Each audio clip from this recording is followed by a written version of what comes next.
નમસ્કાર મિત્રો, ચેપ્ટર 4 ના સ્વાધ્યાયની અંદર આપણે આગળ વધીએ. દાખલા નંબર 4.16. પ્રથમ ક્રમની પ્રક્રિયા માટે વેગ ઝડપ 60 સેન્ટીમીટર ઇન્વર્સ છે, સેકન્ડ ઇન્વર્સ છે. પ્રક્રિયકની પ્રારંભિક સાંદ્રતાથી તેની 1/6 ભાગના મૂલ્ય જેટલી સાંદ્રતા ઘટીને થવા માટે કેટલો સમય લેશે t મેળવવાનો છે. તો પહેલા તો આ દાખલામાં જે ટેક્સ્ટ બુકમાં રકમ આપી છે ત્યાં 1/6 છે અને જે પાછળ જવાબ આપેલો છે ને ઈ 1/16 મુજબ છે. એટલે મેં દાખલો ગણ્યો છે 1/6 મુજબ. પછી તમે જો 1/16 લઈ અને કરો તો એ ટેક્સ્ટ બુકમાં પાછળ જવાબ છે એ મુજબ આવશે. એટલે એ ધ્યાન રાખજો કે પ્રથમ ક્રમની પ્રક્રિયા એનો k આપી દીધો, k બરાબર 60 સેકન્ડ ઇન્વર્સ છે. r0 1 લેવાનો અને r1 તો કે કેટલી થાય છે સાંદ્રતા, તો કે છઠ્ઠા ભાગની એટલે કે 1/6. ત્યારે એનો જે t કેટલો છે એ મેળવવાનો છે. તો આપણી પાસે પ્રથમ ક્રમની પ્રક્રિયાનું જે સૂત્ર છે કે t એમ તો k આવે પણ કરતા આપણે t મેળવવો છે એટલે t ને રાખી દઈએ કે t બરાબર 2.303 ના છેદમાં k log r0 ના છેદમાં r1. હવે કિંમતો મૂકીએ કે k ની કિંમત 60 છે, log r0 1 છે અને rt 1/6 છે. છેદનો છેદ અંશમાં જશે એટલે log 6 થઈ જશે. આનો ભાગાકાર કરતા 0.0384 મળશે આપણને. 0.0384 log 6. log 6 જોતા 0.7781 મળે છે. બંનેનો ગુણાકાર કરતા 0.0299 સેકન્ડ જે આપણને t મળશે. હવે આને તમે દશાંશ ચિહ્ન અહીંયા લઈ આવો એટલે 10⁻² સેકન્ડ થશે સમય. તો 1/6 ભાગ થવા માટે જે સમય જોઈએ છે એ 2.99 × 10⁻² સેકન્ડ થશે. જો અહીંયા 16 લ્યો તો ફેર કેટલો કરવાનો, 16 નો લોગ જોવાનો ને એનો ગુણાકાર કરવાનો, બરાબર, બાકી કોઈ ચેન્જીસ નથી. એના પછીનો દાખલો છે 4.17. કેન્દ્રીય વિસ્ફોટન દરમિયાન, જો આપણે થિયરીમાં ભણ્યા હતા કે આવી જે કેન્દ્રીય વિસ્ફોટન જે પ્રક્રિયાઓ છે એ બધી જ પ્રથમ ક્રમની પ્રક્રિયાઓ છે. એટલે અહીંયા એનો ઉલ્લેખ ન કર્યો હોય તોય આ દાખલા માટે આપણે જે સૂત્ર લેશું એ પ્રથમ ક્રમની પ્રક્રિયા માટેનું સૂત્ર લેશું. દરમિયાન નિપજમાંની એક સ્ટ્રોન્શિયમ 90 જે સમસ્થાનિક છે કે જેનું અર્ધાયુષ્ય સમય t1 28.1 વર્ષ આપેલું છે. જો તે જ સમયે તાજા જન્મેલા બાળકના હાડકામાં 1 માઇક્રોગ્રામ સ્ટ્રોન્શિયમ કેલ્શિયમને બદલે શોષાયેલ હોય, એટલે એવું કહે છે કે ભાઈ બાળકની અંદર 1 માઇક્રોગ્રામ r0 સ્ટ્રોન્શિયમ છે, કેલ્શિયમને બદલે સ્ટ્રોન્શિયમ છે. તો તે બાળકમાં જો બીજી કોઈ ચયાપચયની ક્રિયાથી સ્ટ્રોન્શિયમ ગુમાવાયું ન હોય, એટલે કે બીજે ક્યાંય સ્ટ્રોન્શિયમનો ઉપયોગ ન થતો હોય, તો 10 વર્ષ પછી અને 60 વર્ષ પછી શરીરમાં કેટલું સ્ટ્રોન્શિયમ હશે એ આપણે મેળવવાનું છે. તો આ દાખલાની અંદર આપણે સૌથી પહેલા k મેળવી લેશું ને ઈ k નો ઉપયોગ કરી અને t બરાબર 10 માટે અને t બરાબર 60 માટે સ્ટ્રોન્શિયમ ની સાંદ્રતા મેળવવાની છે. તો સૌથી પહેલા t1 28.1 વર્ષ આપેલો છે, કેન્દ્રીય વિસ્ફોટ છે જે પ્રથમ ક્રમની પ્રક્રિયા છે. k બરાબર 0.693/t1 નું સૂત્ર એમાં k ને કરતા બનાવી દીધો, t1 મૂકી દે 28.1, બેનો ભાગાકાર કરતા k મળશે 2.466 × 10⁻² વર્ષ ઇન્વર્સ. તો આ k મળી ગયો. હવે આ k નો ઉપયોગ આપણે 10 વર્ષ માટે સ્ટ્રોન્શિયમનું વજન અને 60 વર્ષ પછી સ્ટ્રોન્શિયમનું કેટલું વજન બાકી રહે છે એ મેળવીએ. એ 10 વર્ષ પછી બાકી રહેલું સ્ટ્રોન્શિયમ મેળવવા માટે t બરાબર 10 વર્ષ R01 કારણ કે 1 માઇક્રોગ્રામ આપ્યું તો એટલે કે R0 બરાબર 1 અને R10 બરાબર કેટલા? તો 10 વર્ષે એની સાંદ્રતા એટલે કે એનો જથ્થો કેટલો હશે એ મેળવીએ તો K બરાબર 2.303 ના છેદમાં T log R0 ના છેદમાં R10. K ની કિંમત છે આપણી પાસે, મૂકી દઈએ 2.466 × 10⁻² બરાબર 2.303, T બરાબર 10 છે, log 1 ના છેદમાં R10. શું કામે? તો કે R0 બરાબર 1 છે. હવે આટલો ભાગ પહેલા આપણે મેળવી લઈએ, પછી એનો એન્ટીલોગ જોઈને R0 ની કિંમત મેળવશું.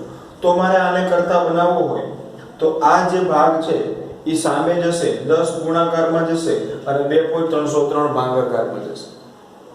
આ પદનું સાદુરૂપ આપતા એનો જવાબ મળે છે 0.1071. log 1/R10 બરાબર 0.1071. આપણે log ને દૂર કરવો છે તો log ને દૂર કરવા માટે એન્ટીલોગ જોવો પડે. તો 1/R0 બરાબર એન્ટીલોગ ઓફ 0.1071. 0.10 નો 7 અને 1 માં લોગ જોતા આપણને એન્ટીલોગ છે એ 1.27 મળે છે. આ 1/R0 છે, R10 છે, આપણે જોઈએ છે R10. તો આ પદને આપણે ઉલટાવી નાખીએ કે R0 ઉપર જાય તો એ જ રીતે 1 ના છેદમાં 1.27 ના છેદમાં 1 હોય, 1 ઉપર જાય ના છેદમાં 1.27. તો 1/1.27 કરો એટલે જવાબ મળશે 0.7874 માઇક્રોગ્રામ સ્ટ્રોન્શિયમ 10 વર્ષ પછી એ બાળકમાં હશે. આ પેલો જવાબ મળ્યો 10 વર્ષ પછીનો. હવે સેમ વે થી 60 વર્ષ પછી કેટલું સ્ટ્રોન્શિયમ હશે એ મેળવીએ તો કેટલો ચેન્જીસ થશે? તો કે 60 વર્ષ બાકી રહેલ સ્ટ્રોન્શિયમ T બરાબર 60 લેવું પડશે, R0 બરાબર 1 ગ્રામ 1 માઇક્રોગ્રામ અને R16 મેળવવાનું છે કે સેમ RT ની જગ્યાએ 60 log R0 ના છેદમાં R16. કિંમતો મૂકીએ. K ની કિંમત 2.466 × 10⁻² બરાબર 2.303 ના છેદમાં 60 log R0 ની જગ્યાએ 1 ના છેદમાં R16. આમાં પણ આપણે R16 ને કરતા બનાવીએ તો log 1/R16 બરાબર 2.466 × 10⁻², 60 ગુણાકારમાં જશે, 2.303 ભાગાકારમાં જશે. આનું સાદુરૂપ આપતા જવાબ મળે છે 0.6424.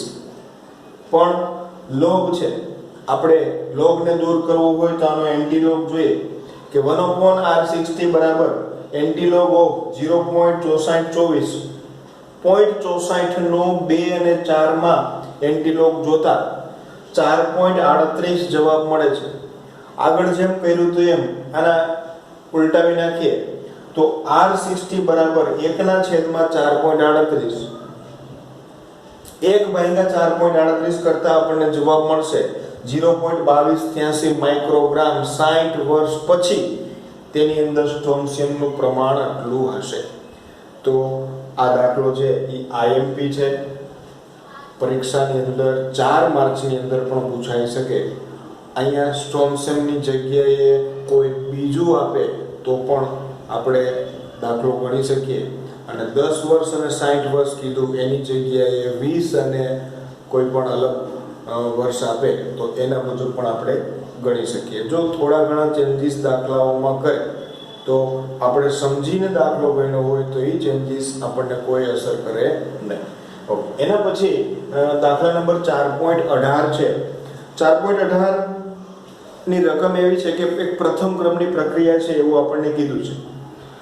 99% પ્રક્રિયા પૂર્ણ થવા માટે જરૂરી સમય પ્રક્રિયા 90% પૂર્ણ થવા માટે જરૂરી સમય કરતાં બમણો છે એવું સાબિત કરવાનું છે. એટલે કે 99% પ્રક્રિયા પૂર્ણ થવા માટે લાગતો સમય એ 90% પ્રક્રિયા પૂર્ણ થવા માટે લાગતા સમય કરતાં બમણો છે. તો બંને માટે આપણે ટી મેળવી લઈએ અને બંને ટીને એકબીજાની સાથે ગુણોત્તર લઈ સરખાવી લઈએ તો આપણને એમની વચ્ચેનો જે બમણો સંબંધ છે એ મળી જશે. શું કરશું?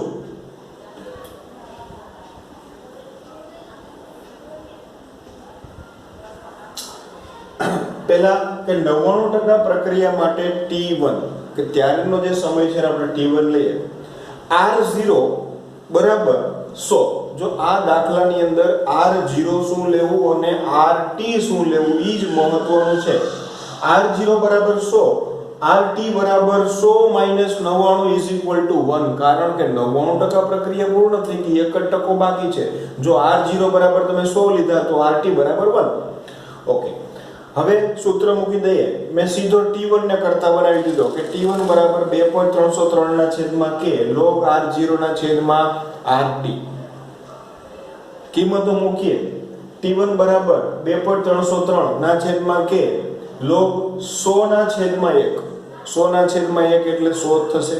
100 એટલે 10 ની 2 ઘાત થાય. 10 ની 2 ઘાત નો ઘાત છે આગળ આવતી રહીએ અને log 10 નો જવાબ 1 આવે એટલે આટલાનું આખાનું સાદુરૂપ માત્ર 2 થશે. એટલે સમીકરણ 1 મળ્યું કે t1 બરાબર 2.303 ના છેદમાં k ગુણ્યા 2.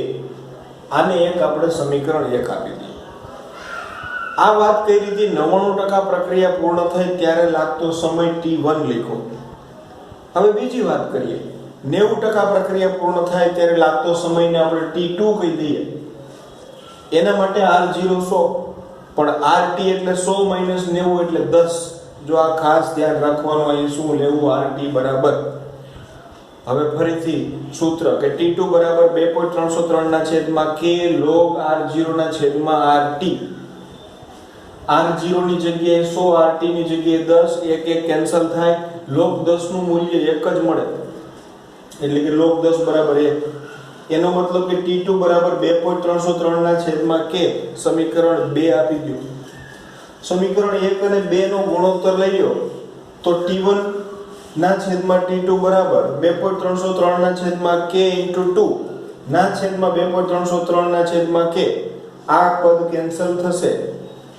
2 અહીંયા છે, t2 ગુણાકારમાં જાય તો t1 બરાબર 2t2. તો આને આપણે શું કહી શકીએ કે પહેલી પ્રક્રિયાનો જે સમય છે એ વધારે લાગે છે. કઈ? t1. 99% પ્રક્રિયા પૂર્ણ થવા માટે લાગતો સમય છે એ 90% પ્રક્રિયા પૂર્ણ થવા માટે લાગતા સમયથી 2 ગણો છે, જે આપણે t1 બરાબર 2t2 સાબિત કરી દીધું. એના પછીનો જે દાખલો છે એ 4.19 જોઈએ.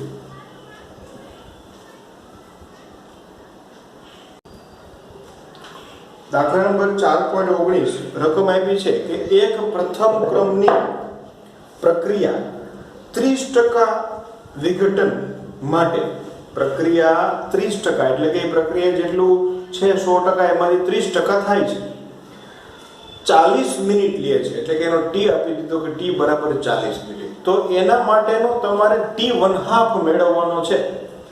તો અહીંયા આપણે જે t આપેલો છે એનો ઉપયોગ કરી અને પહેલા તો k મેળવી લઈએ.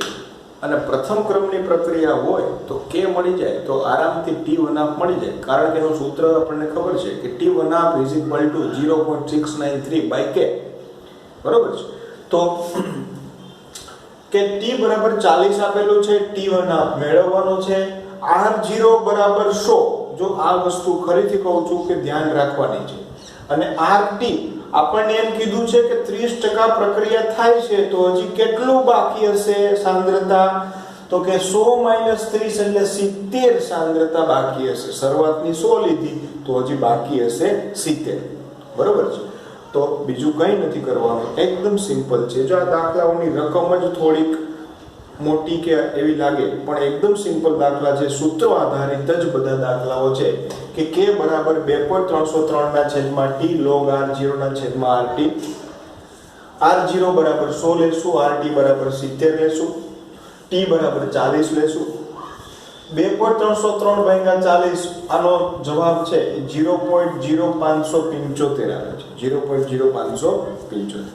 અને log 10 ના છેદમાં 7 એટલે 1.428 આવે.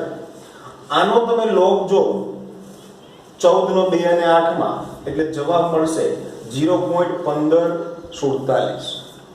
0.1547. હવે આનો અને આનો ગુણાકાર કરતા આપણને જવાબ 8.89 × 10⁻³ મિનિટ ઇન્વર્સ મળશે. આ k મળી ગયું આપણને. શું કર્યું આપણે? r0 અને rt લઈ t ની કિંમત મૂકી અને k મેળવી લીધો. હવે મેં હમણાં પહેલા સૂત્ર કીધું હતું એમ કે t1 બરાબર 0.693 k, તો k ની કિંમત અહીં મૂકી દો. 0.693 ના છેદમાં 8.89 × 10⁻³ સાદુરૂપ આનું આપો, આના ભાગ્યા કરો, 10⁻³ ઉપર વહી જાય એટલે t1 બરાબર 77.9 મિનિટ જવાબ આવે છે. બુકમાં કદાચ 77.7 આપેલો છે, તો એમાં કોઈ જાજો ફેર નથી. પોઈન્ટ પછીના આંકડામાં થોડું ઘણું કન્ફ્યુઝન હોય. ઓકે, તો 77.9 મિનિટ એ આનો જવાબ છે. હવે એના પછીનો દાખલો જે આપણે વાયુમય પ્રણાલીઓ માટેના જે વેગ અચળાંકના સૂત્રો તાર્યા હતા એના ઉપરના 2-3 દાખલાઓ છે એ જોઈએ. એમાં 4.20 એઝો આઇસોપ્રોપેન નું હેક્ઝેન અને નાઇટ્રોજનમાં વિઘટન 543 કેલ્વિન તાપમાને કરવામાં આવે. નીચેની માહિતી પ્રમાણે એના મૂલ્યો મળેલા છે. તો એના માટે વેગ અચળાંક k મેળવવાનો છે કે t સેકન્ડમાં આપ્યું છે, એનું દબાણ mmHg માં આપેલું છે. 0 સેકન્ડે 35 mmHg દબાણ છે, જેને આપણે p0 કહેશું. 360 સેકન્ડે 54 mmHg એનું દબાણ છે અને 720 સેકન્ડે એનું દબાણ 63 mmHg છે. આટલી માહિતી આપી છે અને k નું મૂલ્ય મેળવવાનું છે. કોનું વિઘટન થાય છે? તો કે એઝો આઇસોપ્રોપેન. એઝો આઇસોપ્રોપેન નું વિઘટન બે ભાગમાં થાય છે, N2 અને હેક્ઝેન ની અંદર C6H14. આ સમીકરણ આવડે તો ઠીક છે, બાકી એમનેમ લખી નાખો તો પણ ચાલે કે એઝો આઇસોપ્રોપેન ઇટ gives N2 અથવા તો નાઇટ્રોજન અને હેક્ઝેન. બરાબર, તમારે આના ઉપરથી કોઈ બીજી સમીકરણ ઉપરથી ખાલી એના સંતુલન અને શરૂઆતનું દબાણ જ લેવાનું છે, તો એની નીચે પણ તમે લખી શકો. એઝો આઇસોપ્રોપેનનું સૂત્ર કે બે નાઇટ્રોજન ડબલ બોન્ડથી જોડાયેલા છે અને બંને નાઇટ્રોજનની સાથે કાર્બન અને એની સાથે બે મિથાઇલ સમૂહ જોડાયેલા છે. બરાબર, આઇસોપ્રોપેન બે બાજુ આઇસોપ્રોપેન છે એ જોડાયેલા છે.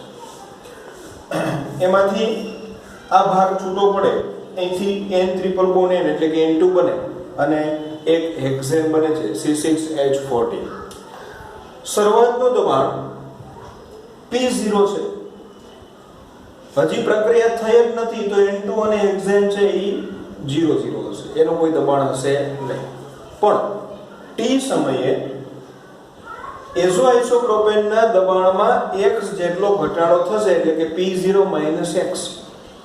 તો સામે N2 અને હેક્ઝેનના દબાણમાં x જેટલો વધારો થશે, આ વાત થઈ.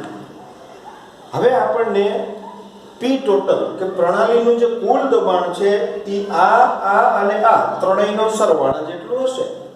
તો આપણે લખી શકીએ કે P ટોટલ બરાબર P0 - x વત્તા x અને વત્તા x. સમજાણું ને? કારણ કે આ ત્રણેય તો એક જ પાત્રમાં છે, તો ટોટલ કરવું હોય તો ત્રણેયના દબાણનો સરવાળો કરશું, ડાલ્ટનનો આંશિક દબાણનો નિયમ. તો ત્રણેયનો સરવાળો કર્યો, -x + x કેન્સલ થશે, એનો મતલબ કે P ટોટલ બરાબર P0 + x.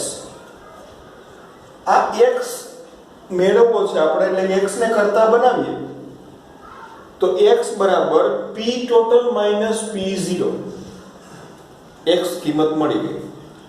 હવે આપણે જેમ R0 - RT લેતા હતા એમાં R0 છે અને RT છે, તો આની જગ્યાએ x ની કિંમત મૂકીએ કે P0 - x. P0 - x માં x ની કિંમત જ્યાં મળી ને એ મૂકીએ તો શું થાય? તો કે P0 - P total - P0. તો એક P0 અને બીજું P0 એટલે કે બે P0 માઈનસ P ટોટલ. તો ઇન શોર્ટ જ્યાં તમે RT એટલે કે T સમયે એનું દબાણ લખવાનું થશે ત્યાં આપણે શું લખશું 2P0 માઈનસ P ટોટલ. કારણ કે કોના બરાબર છે તો કે P0 માઈનસ x બરાબર. આવા દાખલાઓમાં આ આટલી શરૂઆતની વાત કરવી જ પડે. બરાબર, આ રીતે P0 માઈનસ x મેળવવું પડે. સિમ્પલ છે. પહેલા ત્રણેયના દબાણનો સરવાળો કરવાનો, એમાંથી x ને કરતા બનાવવાનો, ex ની કિંમત P0 માઈનસ x ની અંદર મૂકવાની અને પછી એનું થોડુંક સાદું રૂપ આપવાનું. ઈ તમને મળી ગયો t સમયનું એનું દબાણ. ઓકે, હવે પ્રથમ ક્રમની પ્રક્રિયા છે. R0 બરાબર P0 લઈ લેશું અને RT બરાબર શું લેશું તો કે P0 માઈનસ x, પણ ખરેખર કિંમત મૂકશું ત્યારે આપણે 2P0 માઈનસ P ટોટલ લખશું. ઓકે, હવે k is equal to 2.303 ના છેદમાં t log R0 ની જગ્યાએ P0 અને RT ની જગ્યાએ P0 માઈનસ x લઈએ. RT ની જગ્યાએ P0 માઈનસ x. હવે આપણે ઉપર જે P0x ની કિંમત મેળવી એ P0x ની કિંમત મૂકી દઈએ તો કે 2P0 minus P total, P0 ના છેદમાં 2P0 minus P total. Okay, તો કે k બરાબર 2.303 ના છેદમાં t log P0 ના છેદમાં 2P0 માઈનસ P ટોટલ. આ ક્યાંથી આવ્યું તો કે આપણે P0x ની કિંમત અહીંયા જ મેળવી હતી, P0 માઈનસ x ની, કે 2P0 minus P total. Okay, હવે જે અલગ અલગ સમયે આપણે જે k મેળવવો છે એ મેળવી લઈએ. કે પહેલો k મેળવવો છે 360 સેકન્ડે. કેટલી? 360. તો 360 સેકન્ડે આપણે k1 કહી દઈએ તો k1 બરાબર 2.303 ના છેદમાં 360 t log P0 એટલે કે શરૂઆતનું દબાણ 35 છે, 35 જોજો, 2P0 એટલે 2 ગુણ્યા 35 માઈનસ P ટોટલ. તો આ જે 2 છે એનું શરૂઆતનું જે ઇનિશિયલ છે એ કેટલું છે તો કે 54 છે. એટલે 35 ના છેદમાં 2 ગુણ્યા 35 માઈનસ 54. આના માટે આ કુલ દબાણ છે P ટોટલ. K1 બરાબર આનો બેનો ભાગાકાર કરતા 6.39 × 10⁻³ આ 35 અને છેદમાં 70 માઈનસ 54 કરતા ભાગાકાર કરી 2.187 જવાબ આવે છે. એનો આપણે લોગ જોવાનો છે. 2.187 નો જ્યારે લોગ જો ત્યારે એનો લોગ મળશે 0.3399. 0.3399 જે લોગ મળે છે એનો ગુણાકાર તમે આની સાથે કરો 6.39 સાથે એટલે જવાબ મળશે 2.17 × 10⁻³ સેકન્ડ ઇન્વર્સ, જે K1 મળ્યો. કઈ સેકન્ડે? 360 સેકન્ડે. જો મિત્રો આમાં ભૂલ થવાની શક્યતા શું રહી કે તમે 360 સેકન્ડ લીધી એટલે P0 35 લેવાનું, પણ ત્યારે P ટોટલ કેટલું લેવાનું? 54. બરાબર છે, ત્યારે આખું જે દબાણ છે એનું એ 54 લેવાનું થશે. હવે t બરાબર 720 સેકન્ડે તો ત્યારે P0 35 જ થશે, પણ P ટોટલ કેટલું થશે? 63. ઓકે, ત્યારે K2 તો K2 બરાબર 2.303 ના છેદમાં 720 log 35 ના છેદમાં 70 માઈનસ 63. 70 કેમ આવ્યા તો કે અહીંયા 35 દુ 70 ને સીધા લખી 70 માઈનસ 63 એટલે 7 થાય, 7 × 5 = 35 તો log 5. આનો ભાગાકાર 3.20 × 10⁻³ log 5. 5 નો log જોતા જવાબ મળે છે 0.6989. એનો ગુણાકાર 3.20 સાથે કરતા K2 2.23 × 10⁻³ સેકન્ડ ઇન્વર્સ મળશે. હવે જો અહીંયા બે જગ્યાએ K1 અને K2 ના મૂલ્યો અલગ અલગ મળ્યા તો આપણે એનો સરેરાશ વેગ અચળાંક મેળવવો પડે. સરેરાશ વેગ અચળાંક મેળવવા માટે બંનેના k1 ને k2 નો સરવાળો ભાગ્યા 2 એકદમ સિમ્પલ કરી નાખીએ કે જુદા જુદા સમયે જુદો જુદો k મળતો હોવાથી સરેરાશ k બરાબર k1 k2 2. k1 ની કિંમત 2.17 × 10⁻³ k2 ની કિંમત 2.33 × 10⁻³ ભાગ્યા 2. બેનો સરવાળો ભાગ્યા 2 કરતા 2.205 × 10⁻³ જે એનો સરેરાશ k મળશે સેકન્ડ ઇન્વર્સ. તો આ રીતે જો આ દાખલાની અંદર આપણને કોઈ t સમયે એના આંશિક દબાણ આપેલા હતા અને એના ઉપરથી સૌથી પહેલા આપણે એ જે પ્રક્રિયા વિઘટન પ્રક્રિયા હતી એનું શરૂઆતનું અને t સમયે દબાણ લીધું, x ની કિંમત મેળવી, પછી p0 - x મેળવી દીધું, પછી પ્રથમ ક્રમની પ્રક્રિયા માટે વેગ અચળાંકનું જે સૂત્ર છે એ મૂકી દીધું. r0 ની જગ્યાએ p0 લખી નાખ્યું અને rt ની જગ્યાએ p0 - x, આની જગ્યાએ 2p0 - p ટોટલ અને પછી એની કિંમત મેળવી, k1 મેળવો, k2 મેળવો, બંનેનો સરવાળો કરી 2 વડે ભાગ્યા. 4.20 નંબરનો દાખલો. હવે 4.21 આને લગતો દાખલો છે. અચળ કદે પ્રથમ ક્રમની SO2 Cl2 ની વિઘટન પ્રક્રિયા SO2 Cl2 it gives SO2 plus Cl2 sulphuryl chloride નું વિઘટન થઈ સલ્ફર ડાયોક્સાઇડ અને ડાઇક્લોરિન વાયુ ઉત્પન્ન કરે છે. માહિતી આપી છે કે ભાઈ પહેલો પ્રયોગમાં 0 સમયે સેકન્ડ 0 હોય ત્યારે એનું શરૂઆતનું દબાણ 0.5 વાતાવરણ છે. બીજો કે t બરાબર 100 સમયે એનું દબાણ 0.6 વાતાવરણ છે. કેટલું છે? 0.6. બે સમય આપ્યું છે. પહેલા દાખલામાં આપણને p ટોટલ નહોતું આપ્યું એટલે જ્યાં સુધી આપણે પહોંચીએ એને જ આપણે p ટોટલ લેતા હતા. પણ આ દાખલામાં તમને p ટોટલ આપ્યું છે કે કુલ પ્રણાલીનું દબાણ છે ને એ 0.65 વાતાવરણ છે, atm છે. ઓકે, મેળવવાનું શું છે?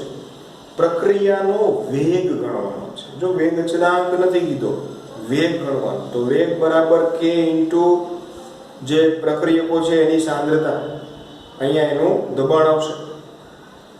પણ એના માટે તો k તો જરૂર પડે જ. એટલે પહેલા જે આપણે કથા કરી હતી એ બધી જ k મેળવવા માટેની કથા કરવી જ પડશે.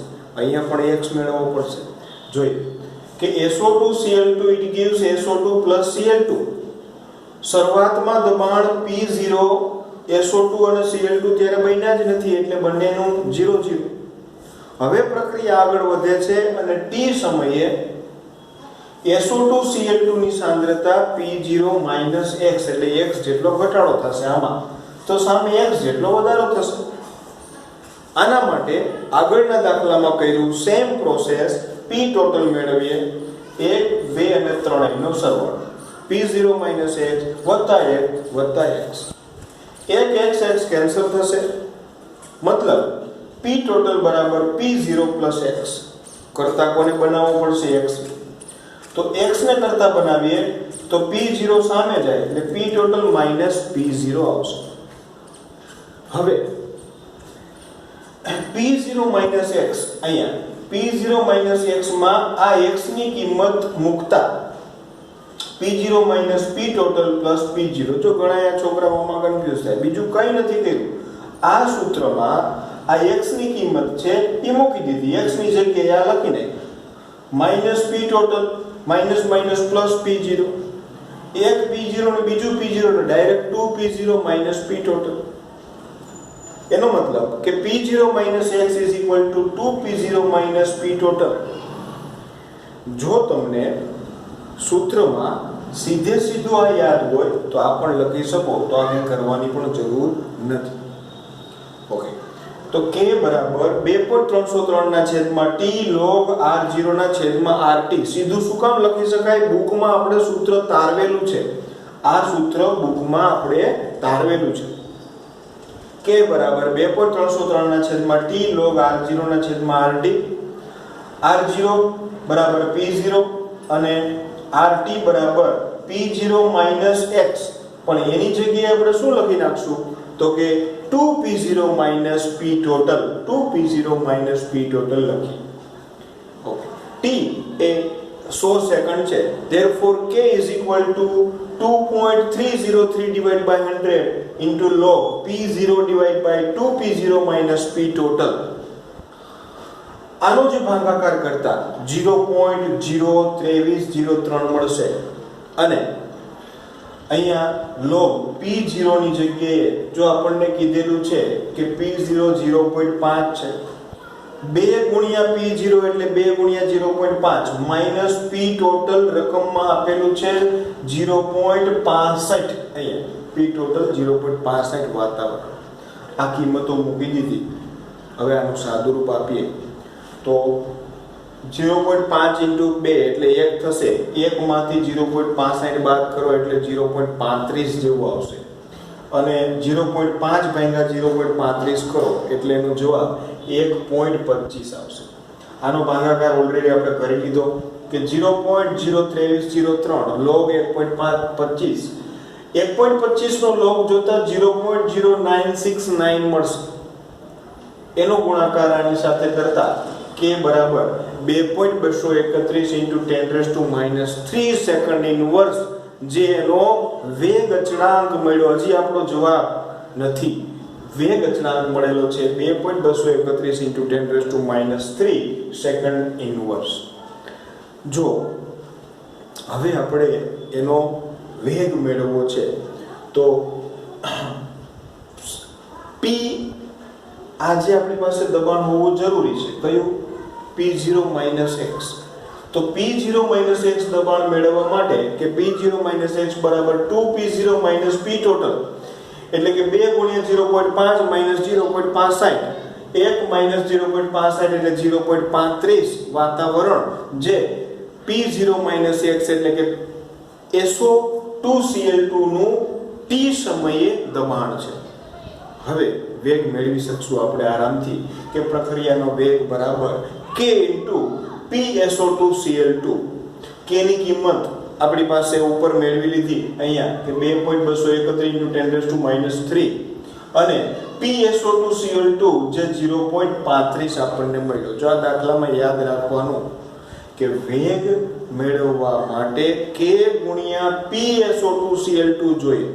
તો k તો મળી ગયો, પણ PSO2Cl2 કઈ રીતે મળે તો કે t સમયે એની સાંદ્રતા એટલે અહીંયા એનું દબાણ કે p0 x, અને p0 x બરાબર શું હતું તો કે 2p0 p ટોટલ. તો કિંમતો મૂકીને આપણે 0.35 વાતાવરણ મેળવ્યું. આ બેનો ગુણાકાર કરો 0.78 into 10⁻³. એક આંકડા પછી પોઈન્ટ લઈ જાઓ તો 7.8 × 10⁻⁴ atm into સેકન્ડ ઇનવર્સ, જે એનો વેગ થશે, પ્રક્રિયાનો વેગ. તો આ દાખલો પણ પરીક્ષા માટે મહત્વનો છે. જો આજે આપણે ભણ્યા એ મોટે ભાગે બધા જ દાખલાઓ IMP છે. પરીક્ષાની અંદર આ અથવા તો આના જેવા દાખલાઓ એક યા બીજા સ્વરૂપે પૂછાય. કોમ્પિટિટિવ એક્ઝામની અંદર પણ આ પાઠમાંથી મેં તમને આગળ પણ કીધું હતું કે મોટે ભાગે ગણતરીવાળા પ્રશ્નો છે એ પૂછાય છે. તો વ્યવસ્થિત આમ એકદમ સિમ્પલ છે, સૂત્રો ઉપરથી જ છે, પણ એ સૂત્રોમાં ક્યાંક એની કિંમત મૂકવી એ આપણને ખ્યાલ પડવો જોઈએ.